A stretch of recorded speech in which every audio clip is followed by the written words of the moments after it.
మా ఇల్లు మాకు కావాలండి. ఆయన ఎన్ని డబ్బులు ఇచ్చినా మాకు అవసరం లేదు. మాది ఉమ్మడి కుటుంబం, అందరం కలిసే ఉంటాం. ఆయన ఎన్ని డబ్బులు ఇస్తే మళ్ళీ అందరు విచ్చలవిడిగా అయిపోతారు కదా అండి.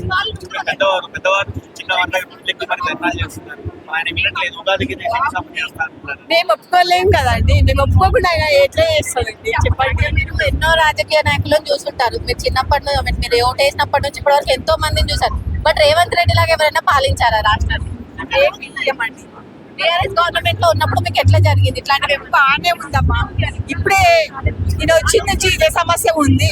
మా సార్ కాలం చేసి కూడా 2 సంవత్సరాలు ఆయన కూడా ఈ సమస్య చాలు కాకట. మా ఇల్లు ఎట్లా అయిపోయిందంటే అసలు నిద్ర లేదు, తిండి లేదు, ఏం లేదు. మా అత్తమ్మ పేషెంట్ 2 years నుంచి చాలా సఫర్ అవుతున్నారు. తనైతే ఇప్పుడు మంత్లీ హాస్పిటల్కి వెళ్ళాల్సి వస్తుంది. ఇది ఇలాంటి న్యూస్ వస్తుంటే భయపడుతున్నారు. ఎంతో కష్టపడి కట్టుకున్నది, తను విలేజ్ నుంచి వచ్చింది. మేము అందరం సపోర్టింగ్ గా ఉండాలి కదా మా అత్తమ్మకి. ఇలాంటి టైంలో ఇలా చేస్తుంటే తనకు నిద్ర ఉంటుందా అండి? పెద్దవాళ్ళని అర్థం చేసుకోవాలి కదా. రోడ్ మీదకి లాగితే హైడ్రా డెమాలిషన్ పేరుతో వాళ్ళ కాంగ్రెస్ పార్టీ నాయకులకు కూడా హైడ్రా నోటిఫికేషన్స్ ఇవ్వడం జరిగింది. మరి వాళ్ళది ఇల్లు కూర్చోకుండా ఇప్పుడు మళ్ళీ మూసీ సుందరీకరణ అని చెప్పేసి ఇక్కడికి రావడం, దీన్ని ఎట్లా చూస్తారు? అవునండి, ఫస్ట్ ఇంకా చాలా మేము న్యూస్ లో చూస్తూనే ఉన్నాము. ఇంకా illegal constructions Musi river bed పైన కూడా కడుతున్న కన్స్ట్రక్షన్స్ ఉన్నాయి. వాటి జోలికి వెళ్లకుండా ఇప్పుడు ఇక్కడ మధుపర్క్ నుంచి స్టార్ట్ చేసి ఈ స్ట్రెచ్ దగ్గర నుంచి ఫస్ట్ కూల్ చేస్తామని చెప్పి టూ స్ట్రెచెస్ ఇచ్చారు మాకు. ఈ స్ట్రెచ్ కూల్ చేస్తామని చెప్పి చెప్తున్నారు. ఫస్ట్ మూసీ రివర్ బెడ్ మీద ఉన్నాయి, కూల్ చేసుకోమని. ఇల్లీగల్ కన్స్ట్రక్షన్స్ ఉన్నాయి, మాయి లీగల్ అన్ని పర్మిషన్స్ ఉన్నాయి. సో కూర్చోండి, ఎలాంటి దానికి ఒప్పుకోమండి, మేము పర్మిషన్స్ ఉన్నాయి. నేను ప్రజ్ఞ అండి, ఇక్కడ విఘ్నేశ్వర కాలనీలో ఉంటాను. हिंदी చెప్తాను. सो माँ के हम लोग के पास है ना, राइट साइड को हाइड्रा का प्रोजेक्ट है वो चलने वाला, लेफ्ट साइड को कहे कि STP के लिए ये लोग कर रहे हैं. हमको दिन रात में मतलब चैन ही नहीं है, नींद ही नहीं है. ब्यूटिफिकेशन करना, लेकिन ऐसा नहीं ना कि पब्लिक को परेशानी हो रही. एक बार आके देखिए कौन से घर है, क्या है, कितने बच्चे हैं यहाँ पे. हम लोग को स्कूल पास में रहते हैं, यहाँ पे बच्चों के हॉस्पिटल्स है. अब हम लोग घर लिए तो कुछ सोच समझ के लिए होंगे ना, कि यहाँ पे हमको सारी फैसिलिटीज़ है. इतने हम लोग पैसे लगा के घर लिए यहाँ पे. अब हम लोग का क्या होता? हम लोग को बिल्कुल भी मतलब जब से कांग्रेस आया ना, हमको ठीक से नींद है ना चैन है. हर थोड़े दिन में हम कुछ ना कुछ ये हम लोग को टेंशन ही होते जा रहा, लेकिन कुछ सोल्यूशन नहीं है. एक बार रेवंत रेड्डी सर आके एक बार देखे तो उनको समझ में आता कि हम क्यों प्रोटेस्ट कर रहे बोलकर. अगर आप खाली वहाँ पे बैठ के अगर आप ऐसे कुछ भी आप ऑर्डर दे देंगे तो हम लोग का तो कुछ भी भला नहीं होने वाला ना. और दूसरी बात, हम कोई भी गवर्नमेंट को चूज़ कर रहे तो हमारे कुछ एक्सपेक्टेशंस रहते हैं. हम हमारा फ्यूचर बेटर करना चाहते हैं. ऐसा तो नहीं ना कि हम लोग हर थोड़े दिन में जाके हमको कुछ ना कुछ प्रॉब्लम में करके हम रोड पे निकलने के लिए. BRS के टाइम पे हम कभी कुछ भी ऐसा नहीं फेस करें, लेकिन जब से कांग्रेस आया, जब से सबको यही टेंशन है, कब किसका घर तोड़ देते कि बोल के, कब क्या हो जाता कि बोल के. वैसे अब तो घर भी लेने के लिए टेंशन हो रही हैदराबाद में. तो कब किधर क्या प्लान निकलता, कब किसका घर तोड़ देते कि बोलकर. Thank you.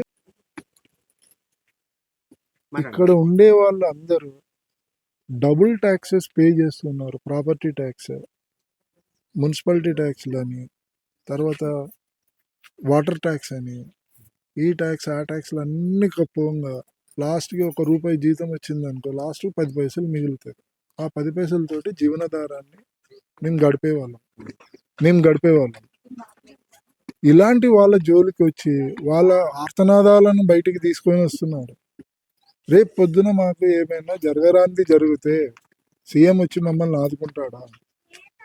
మమ్మల్ని ఇక్కడి నుంచి భయభ్రాంతులకు చేస్తూ ఉన్నాడు. ఏదో ఒక ప్రోగ్రామ్ అని ఒకసారి మూసీ డెవలప్మెంట్ అంటాడు, ఒకసారి STP డెవలప్మెంట్ అంటాడు, ఒకసారి హైడ్రా వచ్చి కూలగొడుతుంది అని అంటాడు. మేము లోన్లు తీసుకొని ఇక్కడ ఇండ్లు కట్టుకున్నది ప్రతిదీ లీగలైజ్డ్గా, LRS ట్యాక్స్ కట్టేసి, ఇది కట్టి అది కట్టి అన్ని చేస్తూ ఉన్నాము. అన్ని చేసే వాళ్ళకి అసలు ఈ ప్రభుత్వానికి ఏమి ఆనందం వస్తుందో. ఎవరైనా కానీ మానవత్వం లేని ప్రభుత్వం ఉందండి. ఒకే ఒక మాట చెప్తూ ఉన్నాను, ఇది మానవత్వం లేని ప్రభుత్వం. ఈ ప్రభుత్వాన్ని కళ్ళు తెరిచి చూడమనండి. పైశాచిక ఆనందం పెట్టుకొని అబ్బా అన్న డైలాగ్ కొడుతూ ఉన్నాడు కదా అతను, వేరే వాళ్ళు ఏడుస్తూ ఉంటే అది మానవత్వం కాదు. చాతనైతే ఆదుకో, వాడిని వెనకబడి భుజాలు నేనున్నాను, అన్న భరోసా ఇవ్వండి. నీ జీవితం తపస్సు చేసినా కానీ నువ్వు మారవు. ఇది మాత్రం గ్యారంటీ. అక్కడ 900 ఇండ్లు కూలగొడితే ఆ పైశాచిక ఆనందం చూడండి. దాని నమ్మడము, మాట్లాడడము గుండాను మేము ఎన్నుకున్నాము. లిటరల్లీ లాంగ్వేజ్ చెప్తూ ఉన్నాను. ఒక గూండా, మీ బాధ అది మీరు ఎక్స్ప్రెస్ చేయొచ్చు. ఒక గూండాని మేము పెట్టుకొని ఇప్పుడు ఏదో గవర్నమెంట్ చేంజ్ అయితే ఇంకా డెవలప్మెంట్ వస్తుంది కదా అని మేము ఓటేసాము.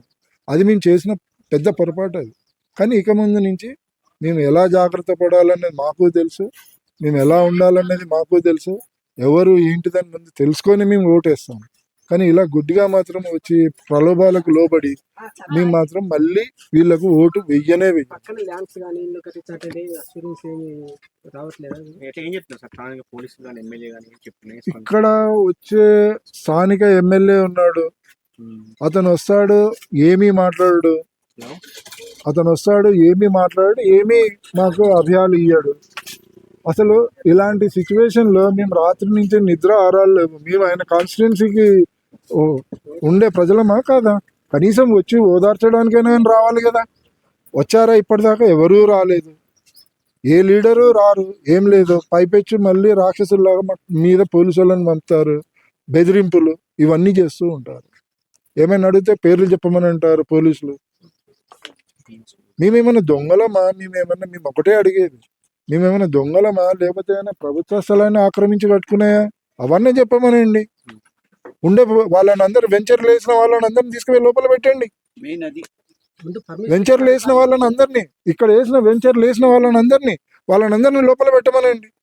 పర్మిషన్ ఇచ్చిన అధికారుల వాళ్ళు కూడా ఉంటారు, వీళ్ళు కూడా ఉంటారు కదా. ఎవరైతే కొన్నారో అతను సఫర్ అయిపోతున్నాడు కదండి. ఇప్పుడు కామన్ మ్యాన్ ఏదైనా కానీ చూస్తాడు. ఇక్కడ కాలేజ్ పడుతున్నదనే కదా మేము అందరము ఇదైంది తీసుకున్నది. ఇప్పుడు వచ్చేసి నేను డైరెక్ట్గా నేను ఎస్టీపీ పెడతాను అని అంటే వీళ్ళందరూ ఏం కావాలి? ఇక్కడ 10 కాలనీలు ఉన్నాయి. 10 కాలనీల మధ్యలో ఇండ్ల మధ్యలో ఎవడన్నా పెడతాడండి? ఈ కళ్ళున్న గవర్నమెంటా లేకపోతే కళ్ళు మూసుకున్న గవర్నమెంటా? ఎవరు చెప్తారండి వీళ్ళని? ఎవరిని ఆపేది? అసలు ఎన్ని ట్యాక్సులు కడుతూ ఉన్నాము ఏంటి అన్నది. ట్యాక్సులతోటి ప్రతి ఒక్కరికి ఎవ్వరు కూడా ట్యాక్స్ అవేషన్ మాత్రం చేయలేదు. ప్రతి tax A to Z up to date ఉంటుంది ఇక్కడ. అందరిది పరుగుతోటి బతికే వాళ్ళం. ట్యాక్సులు కడితే మాకు ఇచ్చే రిటర్న్ గిఫ్ట్ ఇదా అండి? డిజాస్టర్ మేనేజ్మెంట్ అని పెడుతూ ఉన్నారు. ట్యాక్సులు కట్టిన వాళ్ళకి రిటర్న్ గిఫ్ట్ ఇది మాకు. ఇది ఒక విద్యావంతుడి యొక్క ఆవేదన. ఇది సో మీరు ఇంత ఆవేదన పడుతున్నాం కూడా మరి వాళ్ళు శంకుస్థాపన చేయడానికి కూడా రెడీ అవుతున్నారు సీఎం రేవంత్ రెడ్డి. అది మూర్ఖత్వమైన పనండి. అవే డబ్బులు ప్రజలకు ఉపయోగపడే పథకాలను తీసుకురండి, దాంతో యువతకు ఉపాధి కల్పించండి. కానీ ఇలా అందరినీ రోడ్డు మీద బయట పడేయడం అన్నది వాస్తవం కాదు. ప్రతి ఒక్కరి సామాన్యుడిది, మధ్యతరగతి వాళ్ళది ఇల్లు అన్నది ఒక కళ, ఒక ప్రశాంతమైన జీవితాన్ని గడపడానికి. అతను లైఫ్ టైం కష్టపడి కూడబెట్టుకున్న డబ్బుతోటి కొనుక్కున్న ఇండ్లు ఇది. ఎక్కడి నుంచో దొంగతనాలు చేయలే, వీళ్ళలాగా కబ్జాలు చేసి మీదికి వచ్చిన వాళ్ళం కాదు. మేము వాడిని మించి చేసి వచ్చిన వాళ్ళం కాదు. సొసైటీలో పరువుగా బతికే వాళ్ళం మేము. మమ్మల్ని ఏడిపించుకుంటే ఏమొస్తుంది అతనికి? ట్యాక్సులు కట్టే ఇప్పుడు వస్తారు, డిజాస్టర్ చేస్తారు, పోతారు. ఎవడండి ట్యాక్సులు కట్టేది? ట్యాక్సులు వస్తాయా మీకు? ఎవడిస్తాడండి? ఇప్పుడు ఇన్ని డిస్టర్బెన్స్లలో మాకు ట్యాక్స్ కడదామని అంటే మనసు రావడం లేదు. ఇక్కడ ఉండే స్థానిక ఎమ్మెల్యే ఏం చేస్తున్నాడు? నిద్రపోతున్నాడా? రాత్రి నుంచి ఫోన్ చేస్తే ఫోన్లు కూడా లేపారు. నిద్రపోతున్నారా వీళ్ళంతా యంత్రాంగము? రాత్రి బవలు మమ్మల్ని ఇదే వేధించి చంపేస్తున్న. దీని బదులు మాకు ఏమైనా కానీ ఒక మృత్యువుకు ఇచ్చేసేసి వాళ్ళు హ్యాపీగా చేసుకోమని గాంధీ విగ్రహాన్ని కూడా పెట్టుకోమని చెప్పండి. మమ్మల్ని అందరినీ ఎక్కడి నుంచి గండిపేట నుంచి అక్కడ లంగర్ దాకా అందరినీ చంపేయమనండి. ఏదో ఒక విషవాయువుని ఇచ్చేసి ప్రవేశపెట్టేసి అందరం చచ్చిపోతాం. రేవంత్ రెడ్డి ఆయన కుటుంబీకులు మాత్రమే ఈ భూమి మీద బతకాలి. దరిద్రుడు ఏం చెప్పినా కానీ లాభం లేదు.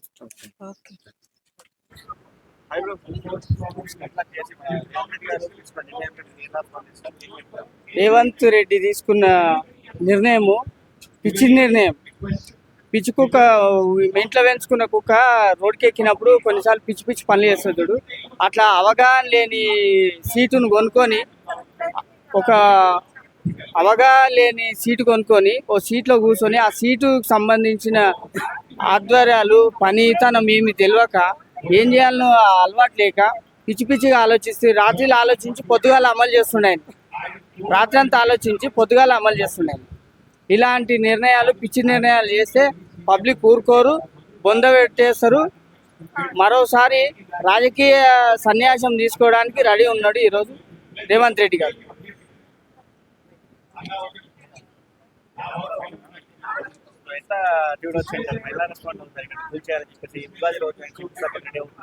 ఆయన శంకుస్థాపన చేస్తలేడు, ఆయన భూస్థాపించడానికి ఆయన పునాది వేసుకుంటుండు.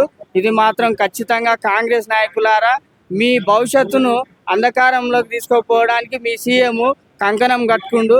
మా యొక్క ఏరియాలో అడుగు పెడితే మేము తొక్కి పాతరేయడానికి సిద్ధంగా ఉన్నాం. ఎందుకంటే ఈరోజు ఇక్కడ తెలంగాణ ఉద్యమం నుంచి, రాజేందర్ నుంచి ఉద్యోగాల సంఘస్థుల నాయకుడు స్వామిగౌడ్ అనే పెద్ద నాయకుడు ఉన్నాడు. ఆ నాయకుని ఇలాకల ఉద్యమకారులందరూ లక్షల మంది ఉన్నారు. ఈ ప్లాట్ల వాళ్ళని ఏకం చేసుకొని తొక్కి పాతరేయడానికి సిద్ధంగా ఉన్నాం.